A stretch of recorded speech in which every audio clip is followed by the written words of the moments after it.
नमस्कार दोस्तों और मेरे प्यारे बच्चों। आज हम लाए हैं जियोग्राफी का सेकंड बुक भारत भौतिक पर्यावरण का 5वां लेसन, जिसका नाम है प्राकृतिक वनस्पति। क्या? प्राकृतिक वनस्पति। ये आप नाम देख लीजिए। इसके आज हम प्रश्न अभ्यास करेंगे। इसका प्रश्न अभ्यास तो चलिए हम नए चलते इसका प्रश्न अभ्यास करते हैं। इसका पहला प्रश्न होगा, चंदन वन किस तरह के वन का उदाहरण है? तो इसका सही आंसर हो जाएगा ऑप्शन ग, पर्णपाती वन। ठीक है, चलिए नेक्स्ट प्रश्न की ओर चलते हैं। अगला प्रश्न है, प्रोजेक्ट टाइगर निम्नलिखित में से किस उद्देश्य से शुरू किया गया? तो इसका सही आंसर हो जाएगा क, ख इसका आंसर हो जाएगा बाघ को शिकार से बचाने के लिए। आपने किताब पढ़े होंगे तो आप देखे होंगे, इसके लिए मैंने आंसर ढूंढे हैं। चलिए अब नेक्स्ट प्रश्न की ओर चलते हैं। नंदा देवी जीव मंडल नीचे निम्नलिखित में से किस प्रांत में स्थित है? तो इसका सही आंसर हो जाएगा उत्तराखंड। चलिए नेक्स्ट प्रश्न की ओर। निम्नलिखित में से कितने भारत के जीव मंडल निश्चय यूनेस्को द्वारा मान्यता प्राप्त है? तो इसका सही आंसर हो जाएगा आपका 4। अब चलते हैं 5वां प्रश्न की ओर। वन नीति के अनुसार वर्तमान में निम्नलिखित में से कितना प्रतिशत क्षेत्र वनों के अधीन होना चाहिए? इसका पहला ऑप्शन है 33%, 55, 44 और 22। इसका सही आंसर हो जाएगा 33%। ठीक है, चलते हैं नेक्स्ट प्रश्न की, जिसका हमें कम से कम 30 शब्दों में उसका उत्तर देना है। ठीक है, इसमें पहला प्रश्न आ जाएगा, प्राकृतिक वनस्पति क्या है? जलवायु की किन परिस्थितियों में उष्णकटिबंधीय सदाबहार वन उगते हैं? यदि आप बुक पढ़े होंगे तो उसके पहले पेज पे ये प्राकृतिक वनस्पति का आंसर। ठीक है, मैं आपके लिए ढूंढ के लिखा हूँ। प्राकृतिक वनस्पति से अभिप्राय उस पौधा समुदाय से है जो लंबे समय तक बिना किसी बाहरी हस्तक्षेप के उगता है और इसकी विभिन्न प्रजातियां वहाँ पाई जाने वाली मिट्टी और जलवायु परिस्थितियों में यथासंभव स्वयं को ढाल लेती है। इसी में दूसरा प्रश्न भी है कि जलवायु की किन परिस्थितियों में उष्णकटिबंधीय सदाबहार वन लगते हैं? तो इसमें हो जाएगा उष्णकटिबंधीय सदाबहार वन उन उष्ण और आर्द्र प्रदेशों में पाया जाता है जहाँ वार्षिक वर्षा 200 सेंटीमीटर से अधिक होती है और औसत वार्षिक तापमान 22 डिग्री सेल्सियस से अधिक रहता है। चलिए अब नेक्स्ट प्रश्न की ओर। दूसरा है, जलवायु की कौन सी परिस्थितियाँ सदाबहार वन उगने के लिए अनुकूल है? इसका उत्तर हो जाएगा सदाबहार वन उन उष्ण और आर्द्र प्रदेशों में पाए जाते हैं जहां वार्षिक वर्षा 200 सेंटीमीटर से अधिक होती है और औसत वार्षिक तापमान 22 डिग्री सेल्सियस से अधिक रहता है। ठीक है, चलते हैं नेक्स्ट प्रश्न। सामाजिक वानिकी से आपका क्या अभिप्राय है? तो इसका आंसर लिखिए। सामाजिक वानिकी पर्यावरणीय सुरक्षा तथा ग्रामीण क्षेत्रों के सामाजिक आर्थिक विकास से संबंधित है। इसके द्वारा ग्रामीण एवं शहरी क्षेत्रों की बंजर एवं ऊसर भूमि पर वनरोपण करके उसके द्वारा आर्थिक आय और सामाजिक विकास का प्रयास किया जाता है। चलते हैं नेक्स्ट प्रश्न की ओर। जीवमंडल निश्चय को परिभाषित करें। वन क्षेत्र और वन अभयारण्य में क्या अंतर है? इसका उत्तर लिखिए। जीवमंडल निश्चय विशेष प्रकार के भौतिक और तटीय पारिस्थितिक क्षेत्र है जिनको यूनेस्को के अंतर्गत अंतर्राष्ट्रीय पहचान मानक प्राप्त है।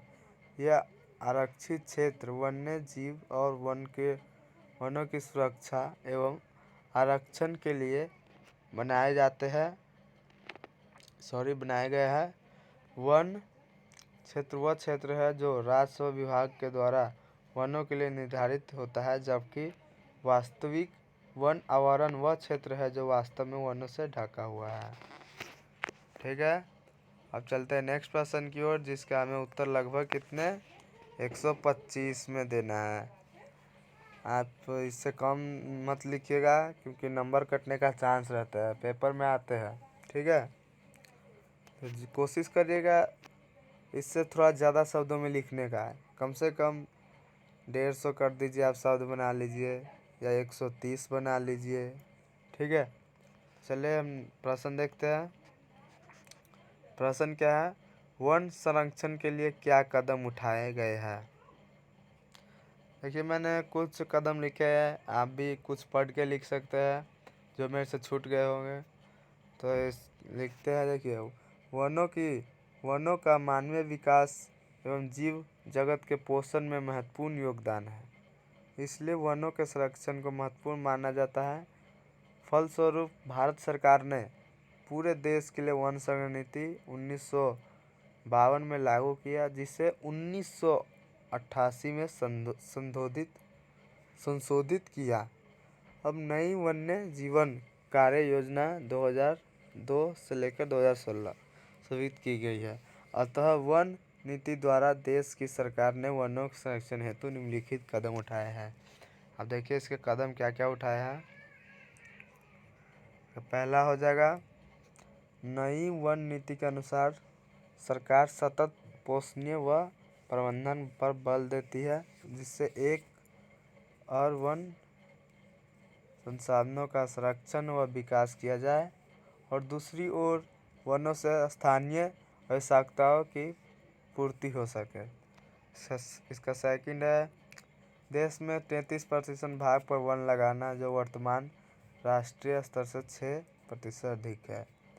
पर्यावरण असंतुलन समाप्त करने के लिए वन लगाने पर बल देना।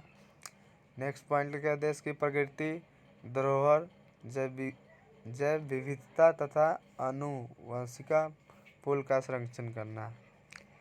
नेक्स्ट पॉइंट, पेड़ लगाने को बढ़ावा देना तथा पेड़ों की कटाई रोकने के लिए जन आंदोलन चलाना, जिसमें महिलाएं भी शामिल हो। नेक्स्ट पॉइंट है, सामाजिक वन कार्यक्रम चलाना, जिससे उस पर भूमि का उपयोग वनों को लगाने के लिए किया जा सके। पहला प्रश्न हमारा समाप्त होता है। अगला प्रश्न है, वन और वन्य जीवन संरक्षण में लोगों की भागीदारी कैसे महत्वपूर्ण है। इसका उत्तर लिखिएगा आप। वन और वन्य जीवन संरक्षण केवल सरकारी प्रयासों द्वारा ही संभव नहीं है, स्वयंसेवी संस्थाएं और जन समुदाय का सहयोग इसके लिए अत्यंत आवश्यक और महत्वपूर्ण है। भारत में वन्य प्राणियों के बचाव की परंपरा बहुत पुरानी है। हमारे धर्म ग्रंथों में इसका व्यापक उल्लेख मिलता है। इतना ही नहीं, पंचतंत्र, जंगल बुक इत्यादि की कहानियाँ हमारे वन्य प्राणियों के प्रति प्रेम का उदाहरण प्रस्तुत करती है। सरकार द्वारा वैधानिक प्रयासों के अंतर्गत बनाए गए विभिन्न अधिनियम तथा परियोजनाएं, बाघ परियोजनाएं, हाथी परियोजनाएं आदि वन्य जीवन एवं वन संरक्षण के लिए मुख्य प्रयास है। फिर भी वन्य प्राणी संरक्षण का दायरा अत्यंत व्यापक है और इसमें मानव कल्याण की असीम संभावनाएं निहित। फलस्वरूप इस लक्ष्य को तभी प्राप्त किया जा सकता है जब हर व्यक्ति इसका महत्व समझे और अपना योगदान दे।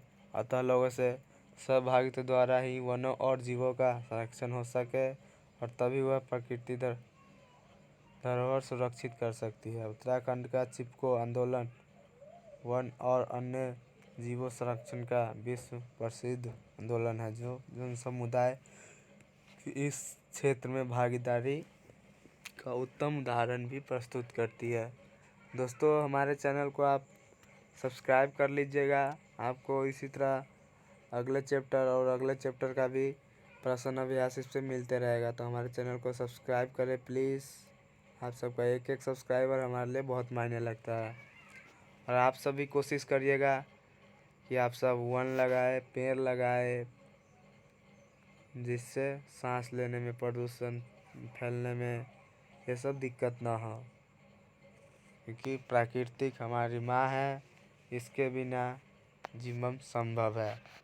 ठीक है, थैंक यू, बाय बाय।